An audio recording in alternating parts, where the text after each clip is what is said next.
বাংলাদেশের একজন নমবায় ভাই লাহোরে গেছেন খাতমে নবুয়তের মূল আখড়ায়।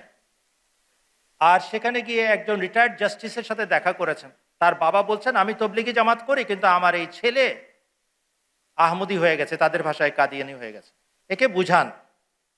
ইউটিউবে আছে এই জাজ সাহেব, রিটায়ার্ড জাজ সাহেব, যিনি খাতমে নবুয়তের এখন অনেক বড় নেতা।